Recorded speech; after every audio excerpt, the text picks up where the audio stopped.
Hi friends, मेरा नाम है सोनिया और आज हम सीखने वाले हैं इंग्लिश में कुछ 4 शब्दों के बारे में।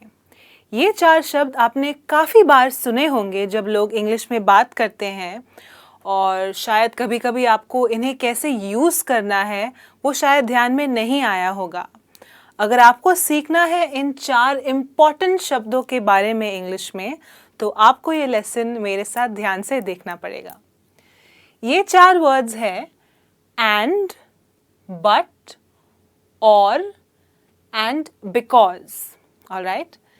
अब ये जो 4 वर्ड्स हैं इन्हें हम इंग्लिश में कहते हैं conjunctions, alright?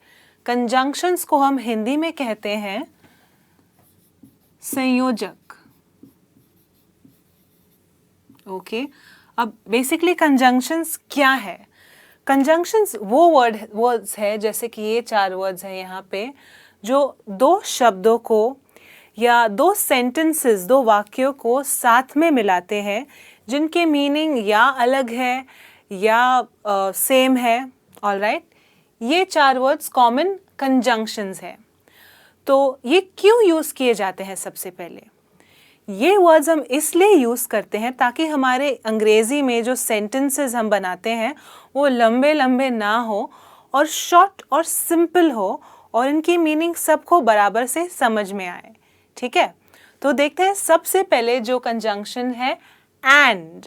ओके, इसे हम कैसे यूज़ कर सकते हैं इंग्लिश में। Let's look at the first example जो हमारे पास है। I like oranges, full stop, ये एक सेंटेंस है। Okay, I like oranges, I like apples। इसका मतलब क्या है आपको मालूम ही होगा। मुझे ऑरेंजेस यानी संतरे पसंद है और मुझे एप्पल्स पसंद है। ऑलराइट, लेकिन अगर आप देखें ये 2 सेंटेंसेस हैं, तो 2 अलग सेंटेंसेस हो गए, पर इसमें कॉमन क्या है? इसमें कॉमन ये है कि मुझे ये दोनों चीज़ें पसंद है। आपके पसंद के बारे में आप बात कर रहे हैं। तो इन दोनों सेंटेंसेस को जोड़ने के लिए आप ऐसे कह सकते हैं, I like oranges and apples. Yes, अब अगर आप देखें तो ये एक सेंटेंस हो गया है, simple short, I like oranges and apples. इसका मतलब ये है कि ये जो वर्ड एंड है, ऑलराइट, इसको हम यूज़ कर सकते हैं 2 सेंटेंसेस को जोड़ने के लिए जिनका मतलब कुछ सेम है, सिमिलर है। नेक्स्ट एग्जाम्पल देखते हैं। I want books, I want pens. 2 sentences क्योंकि बीच में फुल स्टॉप है। वॉन्ट का मतलब आपको चाहिए। ठीक है, I want books, I want pens. अब इसको शॉर्ट कैसे कर सकते हैं ये आप ही मुझे बता सकते हैं। राइट, एंड लगा के तो आप कह सकते हैं I want books and pains. इसका मतलब है मुझे चाहिए बुक्स यानी किताबें और पेन्स। सिंपल हो गया। आपने क्या किया, 2 सेंटेंसेस जो अलग थे आपने उनको ये वर्ड यूज़ करके, जो वर्ड है एंड, इस वर्ड को यूज़ करके आपने 2 सेंटेंसेस को जोड़ दिए और एक सेंटेंस बना लिया। और ये क्यों किया आपने? क्योंकि ये जो सेंटेंसेस हैं इनमें कुछ सेम चीज़ें हैं, कुछ सिमिलैरिटी है।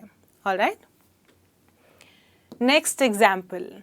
अब नेक्स्ट एग्जाम्पल है ये वर्ड के लिए जो है बट। बट का मतलब है लेकिन। ओके, सो पहला सेंटेंस है दिस ड्रेस इज गुड, यानी ये जो ड्रेस किसी ने पहना है, जो ड्रेस कहीं पे रखा हुआ है, ये बहुत अच्छा है। दिस ड्रेस इज बैड, ये बहुत बुरा है, अच्छा नहीं लग रहा है। So this dress is bad या बुरा। अब ये 2 सेंटेंसेस है, राइट, लेकिन पहले वाले में हम कह रहे हैं कि ये अच्छा है, ये जो ड्रेस है ये अच्छा है, और दूसरे वाले में हम कह रहे हैं ये बुरा है। तो ये 2 सेंटेंसेस में हम कुछ अलग चीज़ों के बारे में बात कर रहे हैं, राइट। एक अच्छा है और एक बुरा है। अब इनको जोड़ने के लिए क्या करें? इनको जोड़ने के लिए हम यूज करेंगे बट। तो आप कह सकते हैं दिस ड्रेस मतलब यह जो ड्रेस है, this dress is good but this dress is bad. All right, तो शायद आप दो ड्रेसेस के बारे में बात कर रहे हैं, तो आप कह सकते हैं दिस ड्रेस इज गुड, बहुत अच्छा है, but this dress is bad, बहुत ही बुरा है। और आपने वर्ड यूज किया है बट, जिसका मतलब है लेकिन। नेक्स्ट एग्जाम्पल है दिस ड्रेस इज गुड, यह ड्रेस बहुत अच्छा है, full stop. Next sentence this dress is loose, बहुत ही ढीला ढाला है, बराबर से फिट नहीं हो रहा। सो यहाँ पे भी आप दो चीज़ों के बारे में बात कर रहे हैं जो एक दूसरे से अलग है, लेकिन दो लंबे सेंटेंसेस बनाने के बजाय आप एक सिंपल और मीनिंगफुल सेंटेंस बना रहे हैं। तो आप कह सकते हैं this dress is good but it is loose. All right, loose. और आपने वर्ड यूज किया है but, this dress is good but it is loose. अब नेक्स्ट जो आप देखेंगे यहाँ पे कंजंक्शन है और। अब और का मतलब है या। अगर आपको ऑप्शन देना है, चॉइस बताना है दो या अधिक चीज़ों के बीच में, तो आप ये वाला वर्ड यूज करेंगे जो है और। ऑलराइट, तो लेट्स सी ये क्या एग्जाम्पल है यहाँ पे।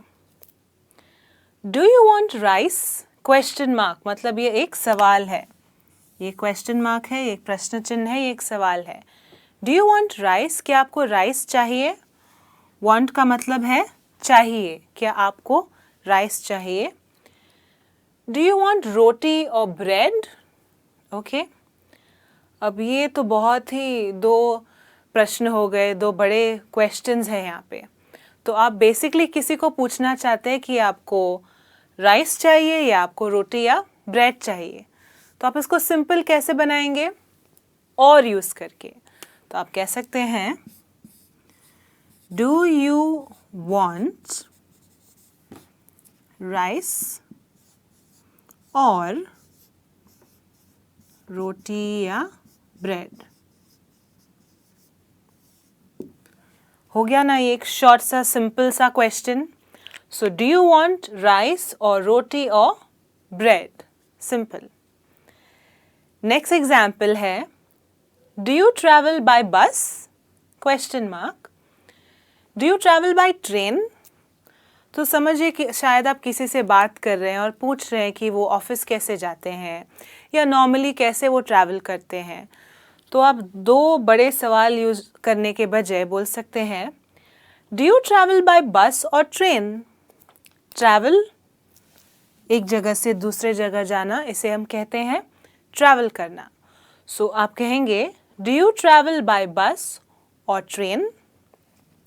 सिंपल सा है ये। डू यू ट्रैवल बाय बस और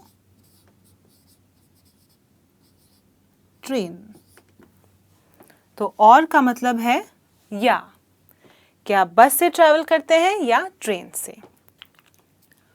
और अगर आप देखेंगे यहाँ पे हमारे पास नेक्स्ट एग्जाम्पल है जो है बिकॉज के लिए, जो मैंने यहाँ पे लिखा हुआ है बिकॉज। ऑलराइट, बिकॉज का मतलब है क्योंकि।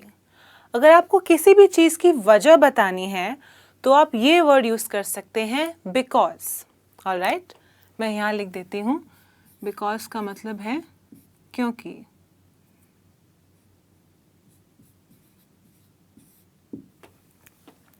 सो फर्स्ट एग्जाम्पल अगर आप देखेंगे आई एम टायर्ड, मैं थक गई हूँ या मैं थकी हुई हूँ। I am tired, full stop, एक sentence. I climb the stairs, मतलब मैंने सीढ़ियाँ चढ़ी। क्लाइम्ड का मतलब है मैं सीढ़ियाँ चढ़ के आई हूँ। तो आपको एक्चुअली कहना है कि मैं थक गई हूँ क्योंकि मैं सीढ़ियाँ चढ़ के आई हूँ। तो क्योंकि के लिए वर्ड आप यूज़ करेंगे बिकॉज। तो आप सिंपली कह सकते हैं I am tired because I climbed the stairs. Alright, मैं थक गई हूँ क्योंकि I climb the stairs. Next example है यहाँ पे please leave now, full stop, एक सेंटेंस।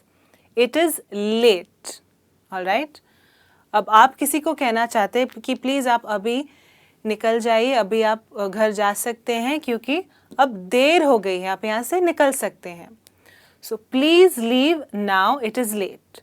तो इसको हम कह सकते हैं प्लीज लीव नाउ। नाउ का मतलब है अभी। प्लीज लीव नाउ बिकॉज, क्योंकि इट इज लेट, देर हो गई है, शायद बहुत देर हो गई शाम में, तो आप किसी को कह रहे हैं कि अब आप यहाँ से निकल सकते हैं। निकलना, लीव का मतलब है निकलना। ऑलराइट, तो बिकॉज यूज करके आप कोई वजह अगर बताना चाहते हैं तो वैसे आप यूज कर सकते हैं। तो इसी तरीके से अगर आपने देखा है ये जो 4 वर्ड्स है एंड, बट, और बिकॉज, इनको कितने सिंपल और अच्छे तरीके से आप यूज कर सकते हैं। तो प्लीज आप ध्यान से इस लेसन को देखिएगा, अंडरस्टैंड कीजिए और अलग अलग सेंटेंसेस और एग्जाम्पल्स के साथ प्रैक्टिस करने की कोशिश कीजिए। ऑलराइट, तो आज के लिए बस इतना ही इस टॉपिक पे। मैं दोबारा से आऊँगी एक अच्छे लेसन के साथ। टिल देन आप अपना ध्यान रखिए। Bye bye.